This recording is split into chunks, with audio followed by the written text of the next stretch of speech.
Para poder avançar na investigação científica e ver no íntimo das coisas, é indispensável a sutilização do instrumento da pesquisa, a consciência.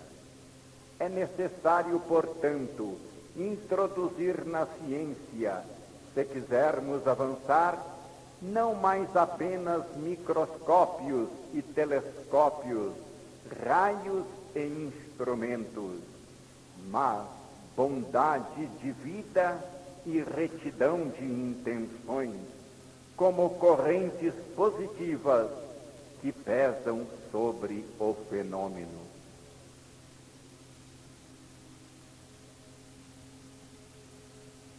Sempre dominei esse desencadear de forças para que não me desorientasse e a pseudoneurose caiu, submissa a meus pés. Isso significa um equilíbrio e uma potência mais que normais.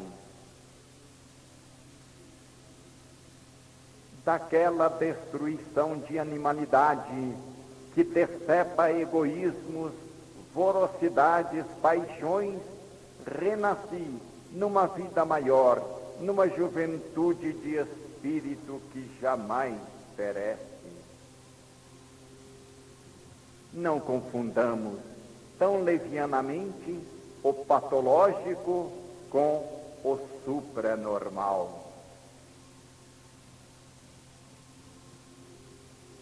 Não elevemos com essa adoração do tipo médio um monumento à mediocridade humana.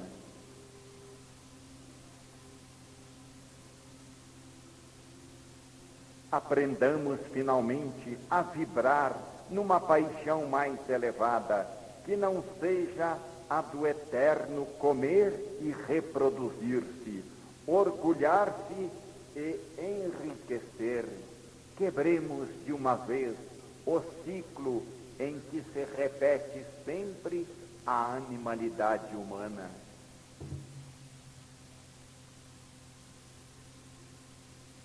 Quem abandonou no caminho do perdão e do amor, nas pegadas de Cristo,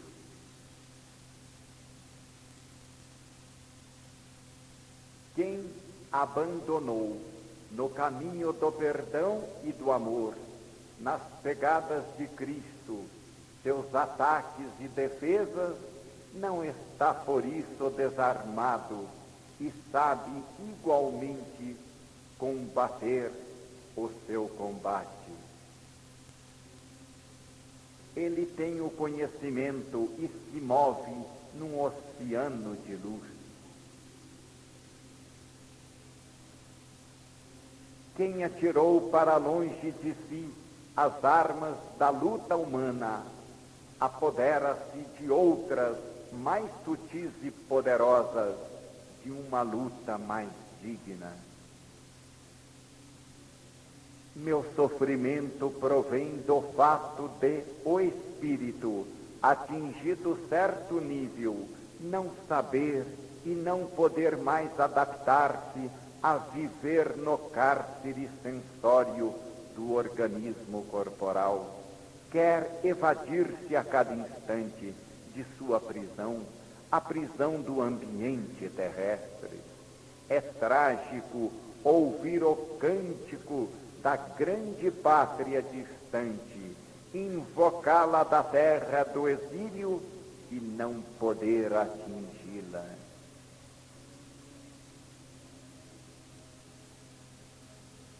A evolução é uma força irrefreável e quando se chega a uma encruzilhada, na época paleontológica ou como atualmente, na face da evolução psíquica, é indispensável escolher ou avançar ou morrer. Eu tive de avançar. Muitos, quando chegar sua hora, deverão fazer o mesmo. esse processo de renovação interior que cria funções novas, dá uma sensação de agonia à vida no nível físico, porque se realiza nas profundezas do ser. Trata-se de uma mudança substancial de formas e de existência. Desce até tocar os íntimos movimentos eletrônicos dos átomos e os motos vorticosos que os unem na química celular.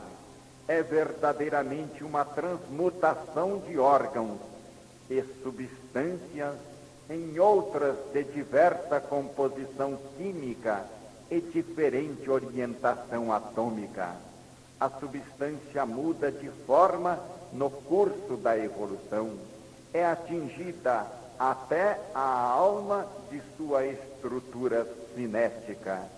Esta não é apenas purificação e esforço orgânico que penetra no campo da medicina.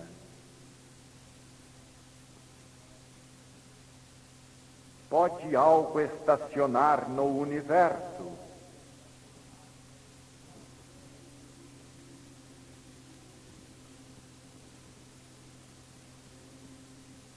A necessidade de observar atentamente os alimentos, pois, pelo mínimo erro, surge uma fonte de novos sofrimentos, além do perigo contínuo de prejudicar-se a capacidade receptiva das noúres.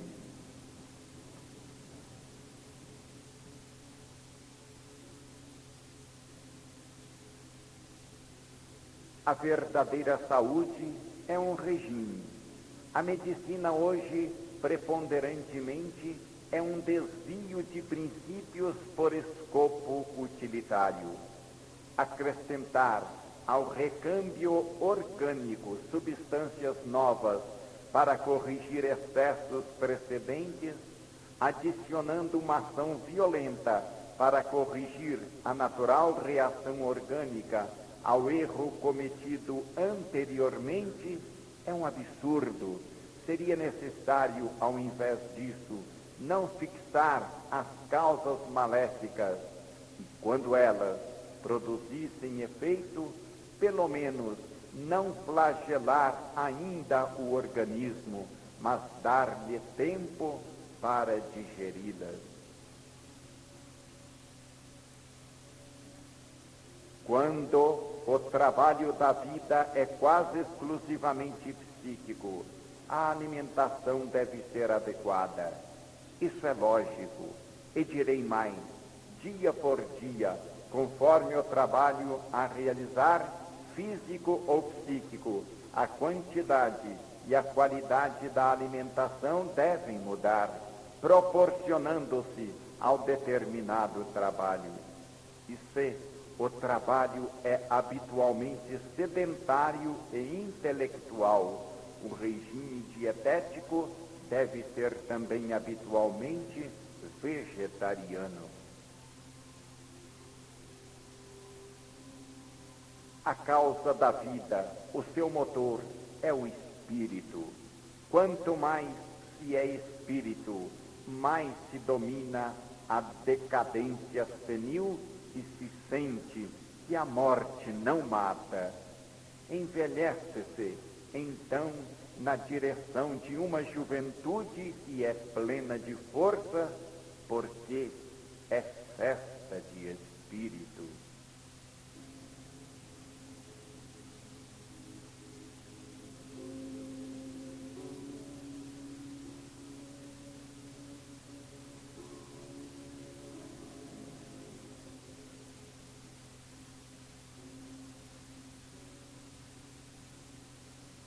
Envelheço e não morro, morrerei e viverei, sublime experiência.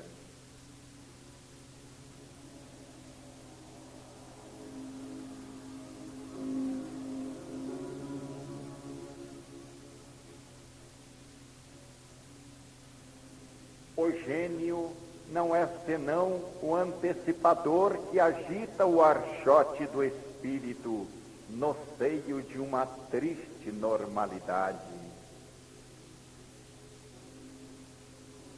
O homem é levantado num turbilhão à face de Deus, centro conceptual do universo, que aparece e se revela para assinalar os destinos do mundo.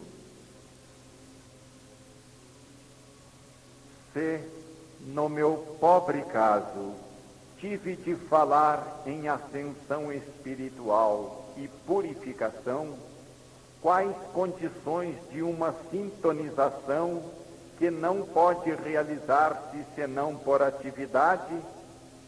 Em que vórtice de potência se terá realizado a transhumanização desses grandes inspirados que chegaram a ler o pensamento de Deus? Se a recepção noúrica é fenômeno de elevação humana às altas esferas do superconcebível, a que tensão do ser, a que vertigem de altura, a que vértice de potência terá chegado a alma humana nesses casos, e como se torna pequenina e inadequada a ciência com sua análise em face desses fenômenos que governam a história do mundo.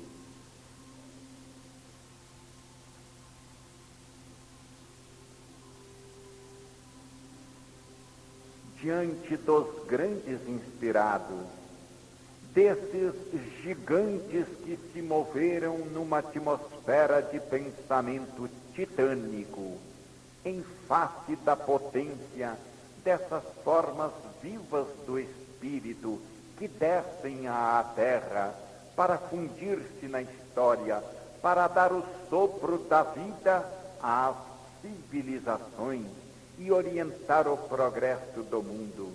Diante das revelações que atingiram, por contato espiritual direto, a verdade das fontes primeiras do pensamento de Deus, em que se transforma a ciência, com seus métodos exteriores, com seus preconceitos inibitórios, com a incerteza de suas dúvidas e de suas hipóteses, em que se converte em face desses fenômenos que superam completamente o homem, a pobre ciência humana, perdida nos tortuosos caminhos da análise, e que, no entanto, tudo quer julgar e aprisionar na pequenina técnica de sua experimentação.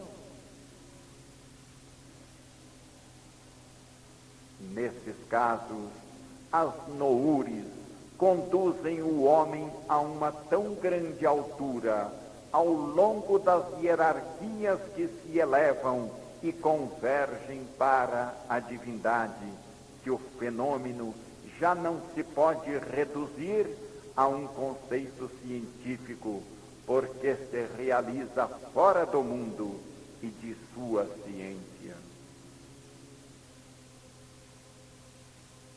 As religiões, que significam uma orientação dada pelo alto ao espírito humano para guiá-lo no caminho de suas ascensões, são uma descida do Espírito Divino através das revelações. No fundo delas existe uma única religião que caminha e na qual, adaptando-se à psicologia dos povos nas formas do tempo, a ideia de Deus avança da Atlântida à Índia, ao Egito, à Grécia, ao monoteísmo da intuição de Moisés, imposto ao povo de Israel, a fim de que conservasse a ideia até Cristo, que deveria continuá-la e fecundá-la no seu evangelho de amor.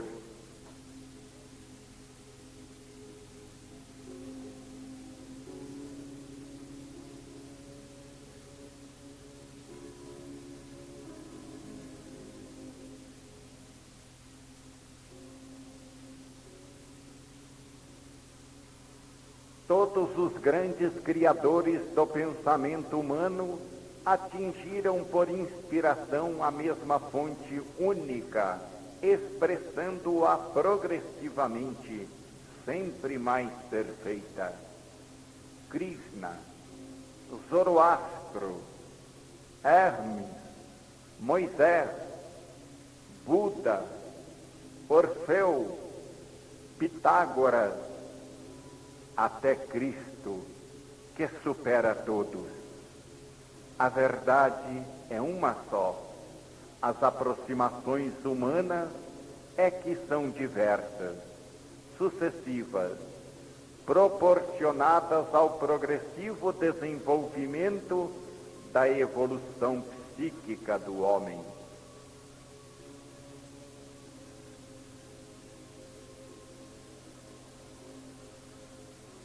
A ideia de Deus, em sua essência, é um superconcebível. O homem deve limitá-la para reduzi-la ao seu concebível, que lhe é única medida que pode, em seu relatório, assinar-lhe os limites. Esse relativo, porém, se dilata por evolução do sujeito humano e logo, paralelamente, aquela ideia se amplia. Desse modo, a evolução da ideia de Deus é paralela à evolução humana. O Deus do poder e da vingança de Moisés torna-se o Deus cristão do amor e do perdão. Tornar-se-á o Deus científico da sabedoria, o Deus terrível que aparece entre raios nos sinais.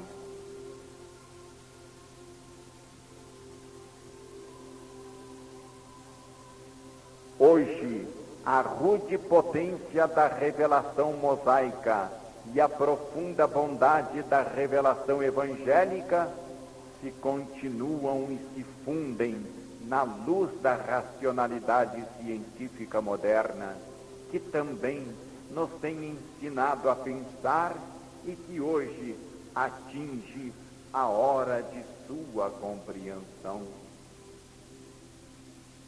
As vossas verdades relativas não são mais que pontos de vista diversos e progressivos do mesmo princípio único.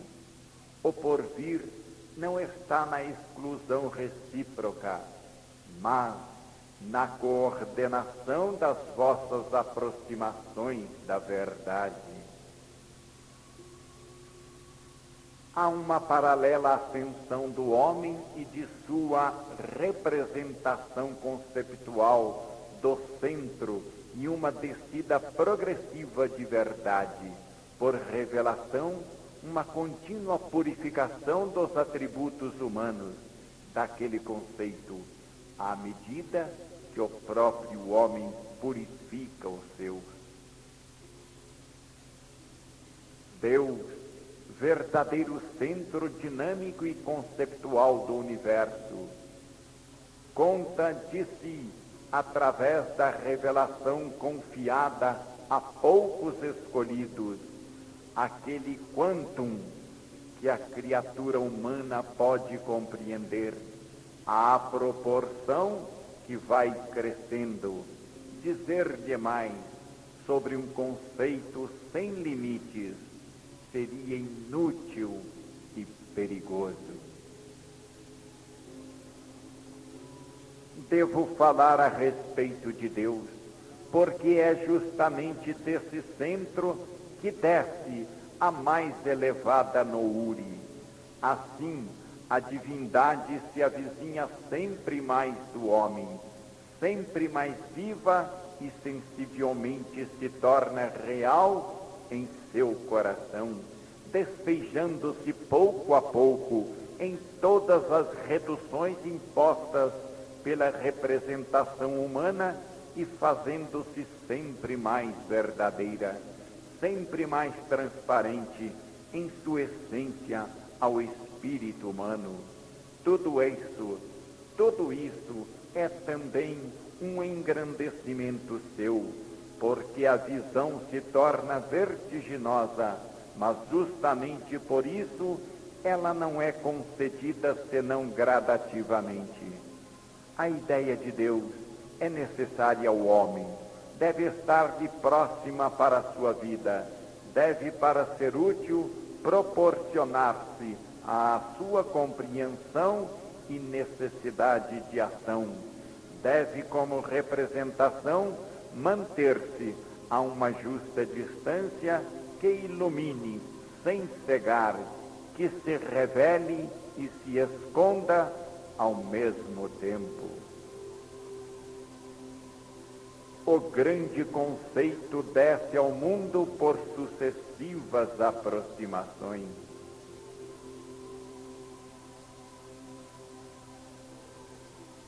Inspirados e revelações se encontram unidos em cadeia na expressão progressiva de um pensamento único e contínuo que governa o mundo.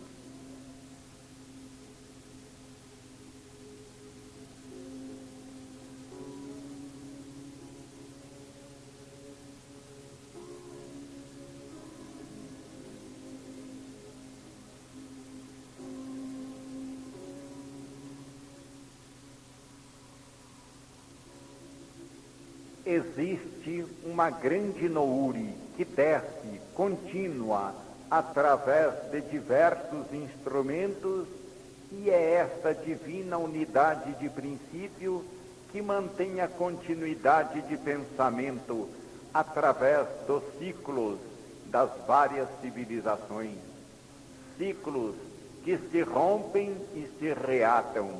É essa unidade originária que se ramifica no pensamento humano, que mantém uma linha verificável e evidente de desenvolvimento lógico, através das vicissitudes históricas do mundo. Isso prova que é idêntico o centro irradiante e animador dos vários instrumentos registradores, grandes e pequenos, todos coordenados no tempo, sob o mesmo impulso, para a execução da mesma obra da revelação progressiva do pensamento divino. Cada um diz, frequentemente sem saber tudo, uma como que frase sua, e da união de todas essas frases sairá composto depois um discurso cheio de sabedoria.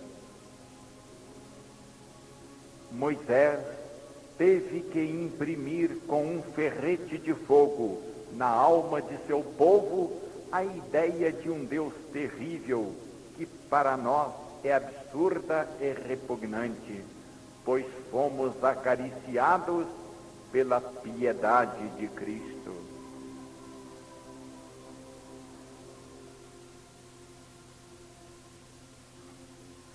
Hoje não se eleva mais apenas o gesto do profeta que diz: penitência para aplacar a ira de Deus, nem apenas o gesto de piedade que fala: bem-aventurados os que sofrem. Dá-se, porém, a explicação da inflexibilidade da justiça divina e da redenção cristã através da dor, em termos precisos de razão e de ciência. Nada foi modificado do pensamento precedente, pensamento perfeito, mas ele foi continuado. O mesmo pensamento, após milênios, é novamente trazido à luz da consciência humana, saída atualmente da minoridade, não mais apenas como ato de fé e estado de graça, mas como uma imprescindível necessidade racional que aquela mesma doutrina impõe para os caminhos novos, únicos e em tempos de perda de fé permanecem ativos, isto é, os caminhos da racionalidade, que é justamente a forma mental do nosso momento. A Nouri, em sua profundidade, a mesma, traz de novo à luz o Evangelho, substancialmente esquecido, mas agora em forma de ciência.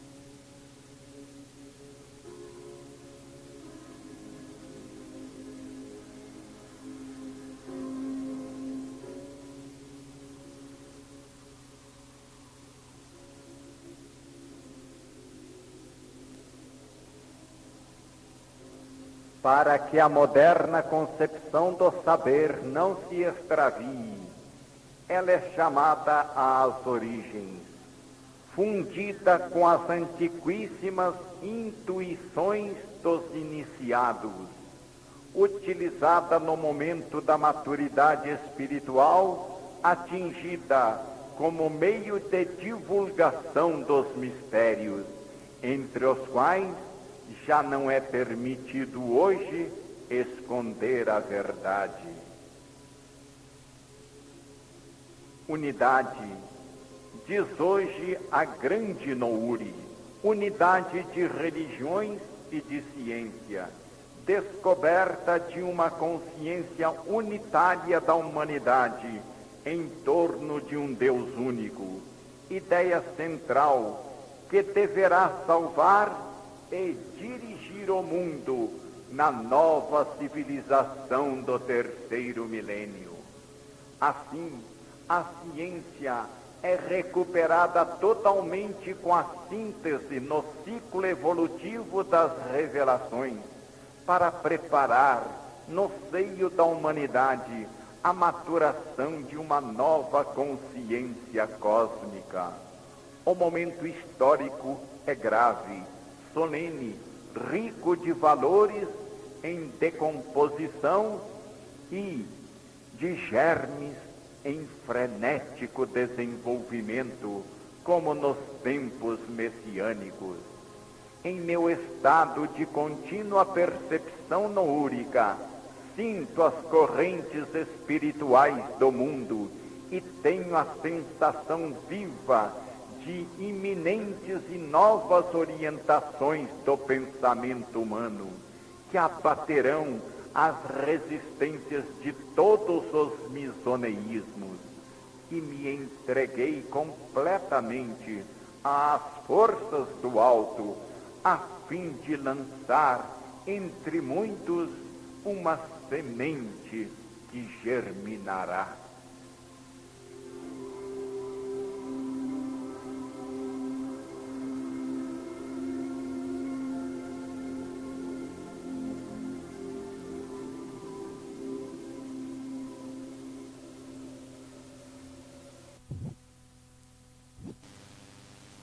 Hoje, a revelação reaparece, equilibrando-se numa pulsação de retorno, para alimentar e impedir para o alto o princípio masculino, que afirma e de novo diz: eu sou, mas não com o terror da força e do mistério, e sim na potência luminosa da sabedoria. Moisés transferiu à religião hebraica a sabedoria da iniciação egípcia, que consigo levava como esteio. Mas foi a grande voz interior da inspiração que o sustentou e guiou nos grandes momentos.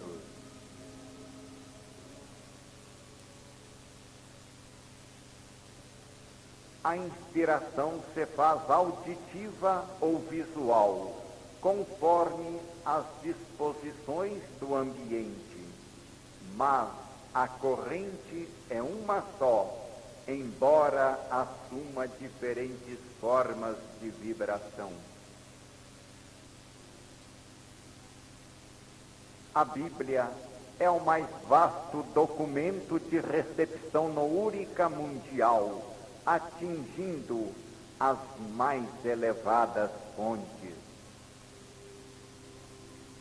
O povo hebreu nos dá o exemplo de um fenômeno inspirativo gigantesco, prolongando-se por séculos e séculos, funcionando como preparação do advento que daria origem à civilização destinada a governar o mundo. Não penseis que vim abolir a lei ou os profetas. Não vim aboli-los, mas completá-los, disse Cristo.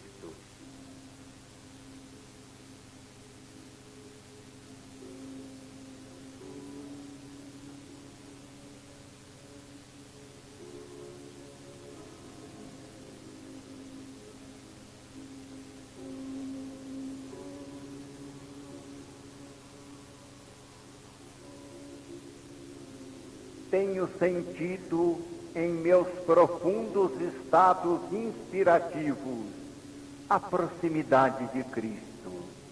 Não o Cristo reduzido à imagem humana, mas um Cristo real, cósmico, um espírito radiante, centro de atração espiritual em torno do qual gravitam os mundos. Cristo que me inflamou e me tem dado força para viver e trabalhar, e a quem tudo devo.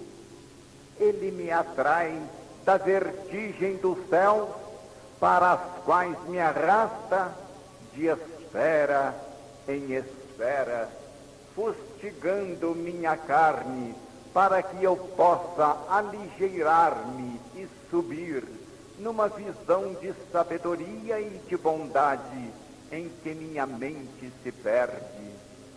Outra coisa não sei dizer de Cristo, outra coisa não sou digno de dizer, e calo-me.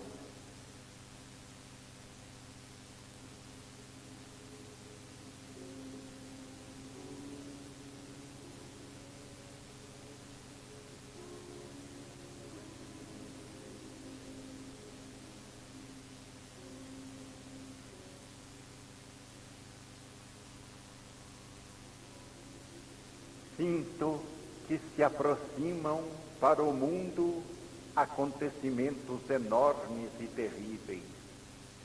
Sinto um distante fragor de tempestade, um vagalhão que ameaça a grande civilização. E são pouquíssimos os que veem e sabem. Tenho implorado para que se veja e saiba, neste ambiente pesado de ameaças em que louqueja o mundo, meu espírito oprimido não repousa, senão na doce visão do Cristo, que acalma as águas enfurecidas e salva o barco que ameaça naufragar. Cristo é verdadeiramente uma forma real, sempre presente, a guiar os centros espirituais do mundo, irradiando sua luz. Conforto-me com suas palavras, citadas pelo apóstolo João. Tenho ainda muitas coisas para vos dizer, mas por enquanto estão acima de vossa compreensão. João, capítulo 16, versículo 12. Tenho-vos dito estas coisas por comparações, mas vem a hora em que não vos falarei mais por parábolas, mas abertamente vos falarei acerca do Pai. João, capítulo 16, versículo 25. Eram as palavras de adeus, mas antes havia dito: eu rogarei ao Pai, e ele vos dará um outro Consolador, a fim de que permaneça para sempre convosco, o Espírito de verdade, que o mundo não pode receber, porque não o vê, nem o conhece. Vós, porém, o conheceis, porque ele habitará convosco e estará em vós. Eu não vos deixarei órfãos, voltarei a vós. João, capítulo 16, versículos 16, 17 e 18.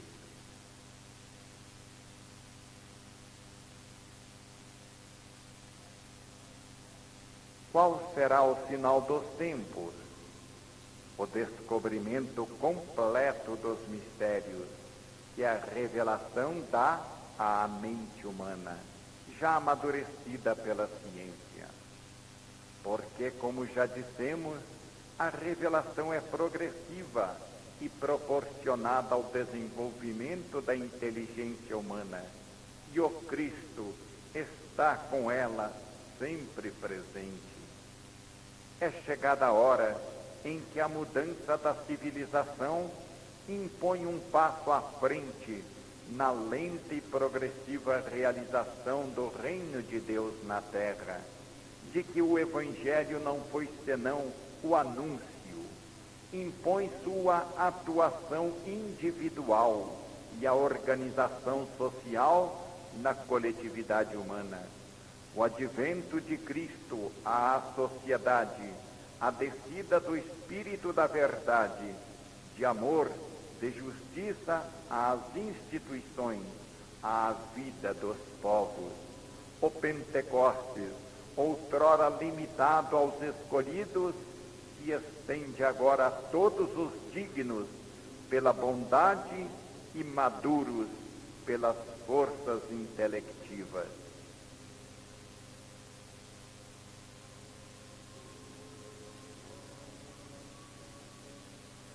O primeiro gigante da revelação cristã é o próprio São João, alma profunda, intuitiva e ardente, enamorada e triste, impetuosa e sonhadora. João, que inclinava a cabeça no seio do Senhor, perdido nos silêncios da contemplação, penetrava o pensamento profundo de Cristo, por um estado de graça que lhe dava amor. E até muito depois, até São Francisco, nenhuma forma aproximou tanto de Cristo o homem, abrindo de par em par as portas de seu coração, quanto o amor. As vozes elevadas só se encontram no seio de uma grande fé, quanto a inspiração é também missão, apostolado, muitas vezes martírio. Só estas são dignas e me interessam.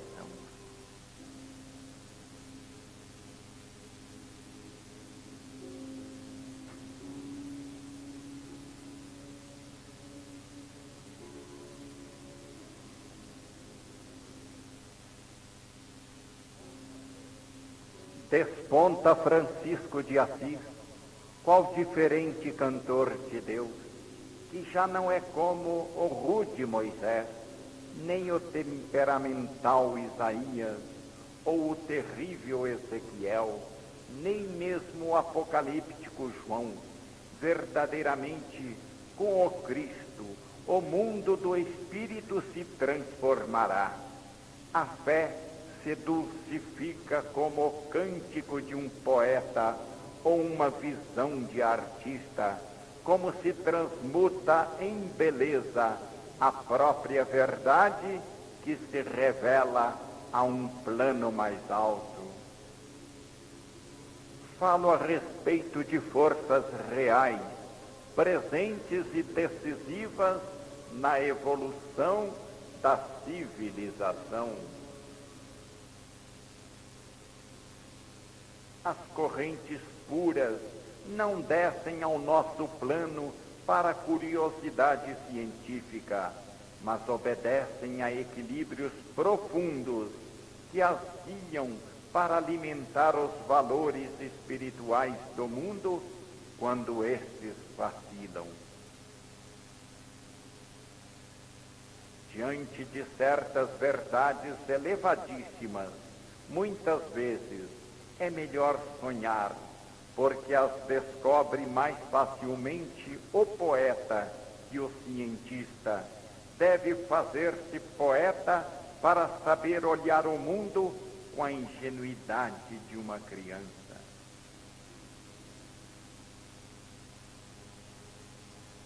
Existe sempre um momento crítico na evolução das almas, em que os equilíbrios precedentes se precipitam para se restabelecer novamente num plano mais alto.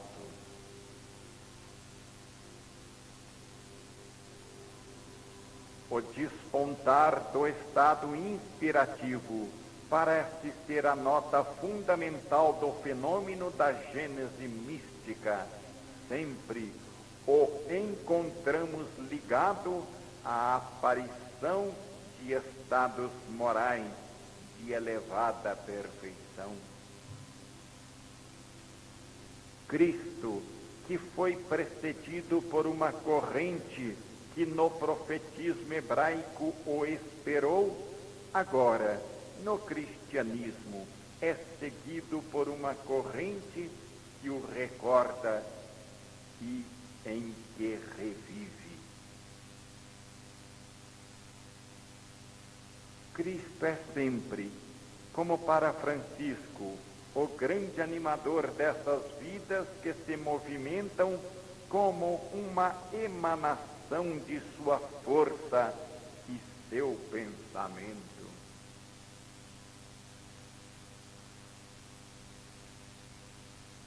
As correntes noúricas não se manifestam jamais através daqueles que parecem os mais preparados, isto é, os poderosos e os sábios, mas preferem os simples e os humildes.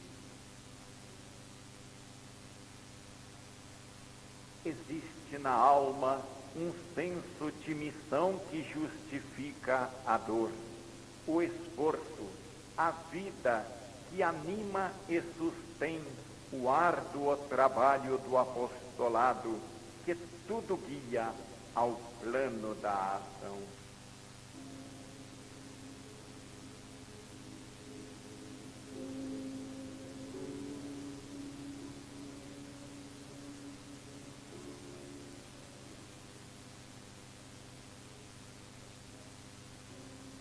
De Moisés aos nossos dias, temos visto sempre idêntica essa potência de divino pensamento descendo e governando o mundo.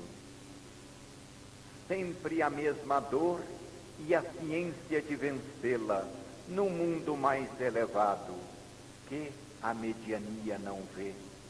Só isso parece dar o direito e a coragem suprema de falar em nome de Deus. O fato que é tendência geral dos místicos de descuidar-se do alimento material, preferindo o espiritual, faz pensar que nos mais elevados graus de evolução o ser possa conseguir seu reabastecimento dinâmico diretamente das fontes imateriais, sem ter de percorrer o longo caminho dos órgãos digestivos. O estudo, porém, destes problemas colaterais nos levaria a grande distância.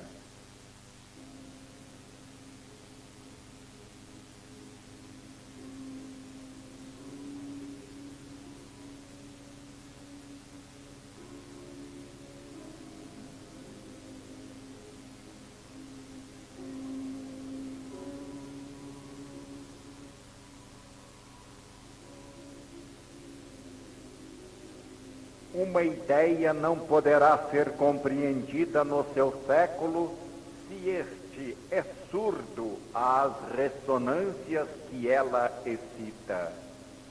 Quando as almas são surdas a esse gênero de vibrações, então a maioria nega. O fenômeno se refreia numa aparência de falsidade, desaparecendo no silêncio, para levantar de novo sua voz mais tarde, quando as almas souberem responder.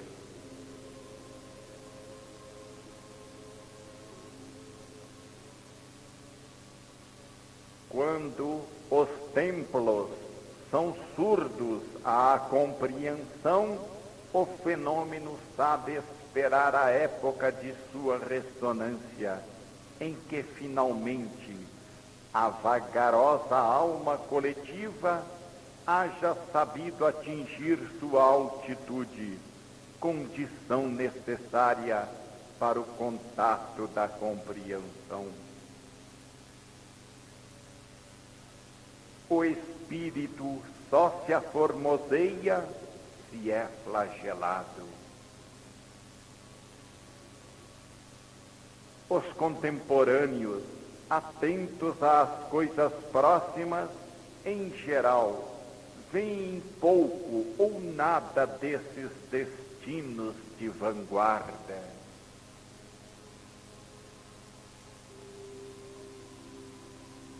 A história não é feita pelo homem, mas pelas forças imponderáveis que o guiam.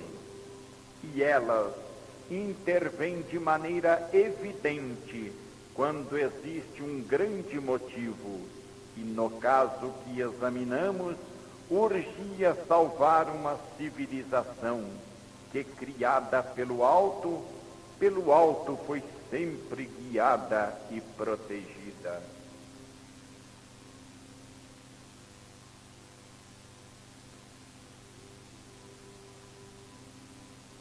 Nos momentos de depressão nas forças diretivas dos acontecimentos humanos, o vazio do inferior na Terra atrai por equilíbrio uma corrente espiritual do céu, e esta desce por vias inspirativas. Nos momentos de depressão nas forças diretivas dos acontecimentos humanos, o vazio do inferior na Terra atrai por equilíbrio uma corrente espiritual do céu, e esta desce por vias inspirativas. Os impulsos do mal têm de ser equilibrados com os do bem. Esta é a lei que nasceram os heróis, os gênios, os santos, quando urge uma missão redentora. No momento decisivo da crise que ameaça os sagrados valores do espírito que sintetizam uma civilização, alguma coisa tem que nascer.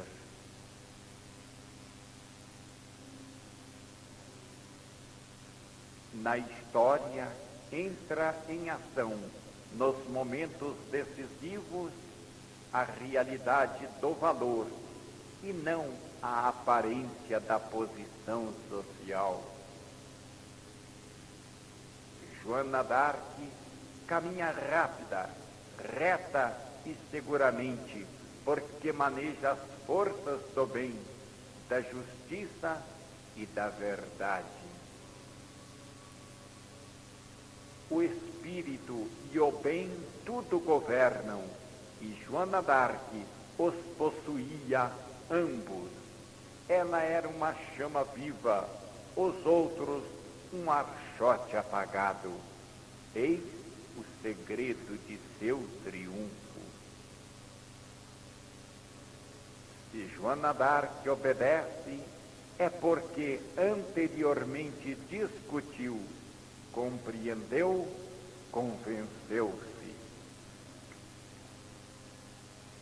O inspirado é, pois, sempre guiado pela mão, como uma criança.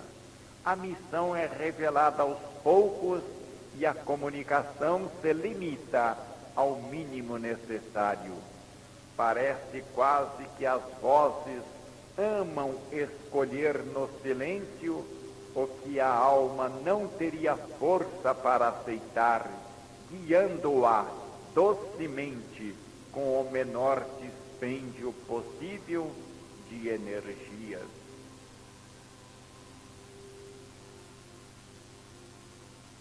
Há um acordo entre a sabedoria do céu e as exigências dos acontecimentos.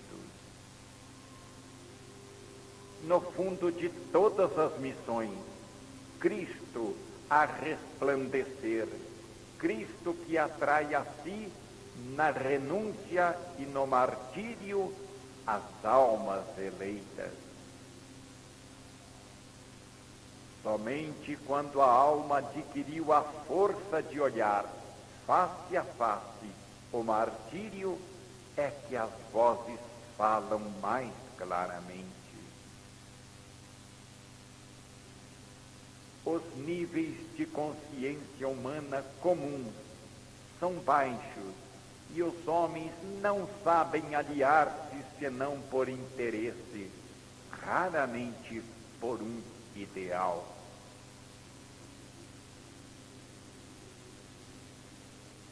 Somente a dor, nunca a astúcia ou a força, cria as coisas eternas.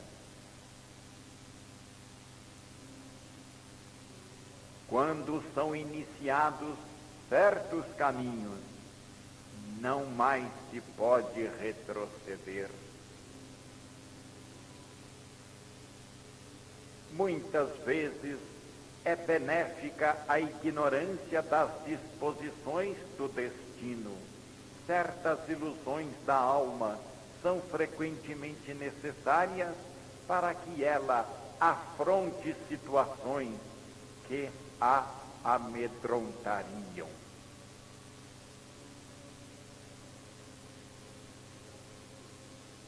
Temo-nos movido até agora num campo supercientífico, num mundo de sonhos, de emoções e de esperanças, o mundo do espírito. O mineral se orienta, a planta sente, o animal percebe, o homem raciocina, o super-homem conhece por intuição. Eis a evolução da sensibilidade. A planta cultivada perde os espinhos, o animal domesticado os instintos ferozes, os homens civilizados se enobrecem nos pensamentos e nos autos. É um idêntico e universal processo de sensibilização, esta que absorve a ferocidade. Os limites do universo são dados unicamente pela capacidade perceptiva e se dilatam a essa medida que essa capacidade aumenta. Existe sempre para todos os inspirativos uma necessidade de solidão que funciona como isolante e também de oração, que é elevação do espírito, que põe a psique em estado de receptividade, o que significa corrente elétrica negativa, necessária para fechar o circuito com a corrente das noures, que é positiva e ativa. A prece pode ser também um desejo que auxilia a elevação da tensão nervosa necessária para atingir os planos superiores de consciência, mais sutis, porém mais potentes, e que representam, portanto, em face das correntes nervosas no estado normal, correntes de alto potencial. Tudo que eleva o potencial nervoso facilita a recepção noúrica, porquanto dinamiza, e na evolução a desmaterialização é proporcionalmente compensada por esta sua inversão dinâmica.